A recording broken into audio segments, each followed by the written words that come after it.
Iran যুক্তরাষ্ট্র যুদ্ধ পরিস্থিতি বন্ধে এখনো কোনো ধরনের সমঝোতায় আসতে পারেনি দুই দেশের নেতারা, বরং নিজেদের দাবি দাওয়া নিয়ে অনড় উভয় পক্ষই।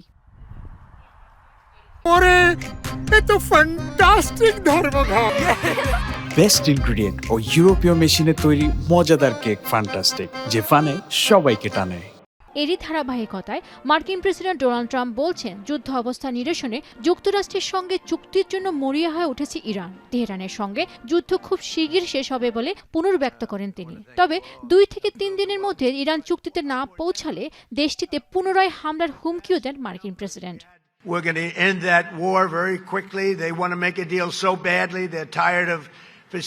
Should have happened for 47 years. Somebody should have done something about it. And একই অভিমত মার্কিন vice president JD ভ্যান্সের।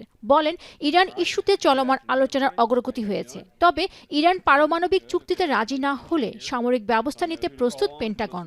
We think that we've made a lot of progress. We think the Iranians want to make a deal. The President of the United States has asked us to negotiate in good faith, and that's exactly what we've done. So we're in a pretty good spot here, but there's an option B.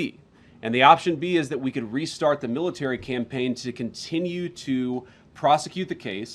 অবশ্য যুক্তরাষ্ট্রের এসব হুমকির জবাব দিতে পিছিয়ে নেই ইরানও। গেল এপ্রিলে ইরানের হামলায় মার্কিন যুদ্ধ বিমান ক্ষতিগ্রস্ত হওয়ার প্রসঙ্গ তুলে ইরানের পররাষ্ট্রমন্ত্রী আব্বাস আরাকচির দাবি, পুনরায় সংঘাত শুরু হলে যুক্তরাষ্ট্রকে কঠিন পরিণতি ভোগ করতে হবে।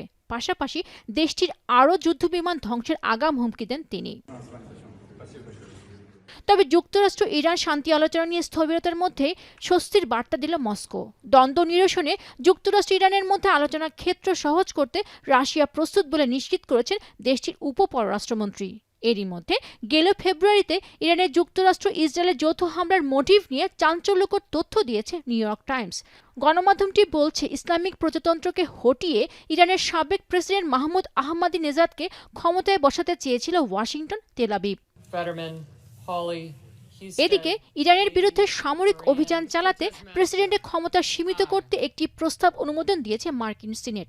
স্থানীয় সময় মঙ্গলবার নতুন এক যুদ্ধ ক্ষমতা বিষয়ক প্রস্তাবে বলা হয়েছে, কংগ্রেসের স্পষ্ট অনুমোদন ছাড়া প্রেসিডেন্ট ডোনাল্ড ট্রাম্প ইরানের বিরুদ্ধে সামরিক অভিযান চালাতে পারবেন না। ডেমোক্র্যাটদের আনা এ প্রস্তাবে সমর্থন দেন রিপাবলিক সিনেটররাও। তবে রাজনৈতিকভাবে গুরুত্বপূর্ণ হলেও প্রস্তাবটি আইনের রূপ নিতে অতিক্রম করতে হবে বেশ কয়েকটি আইনগত ও সাংবিধানিক ধাপ। পেনিকা সুলতানা, এখন বিশ্ব।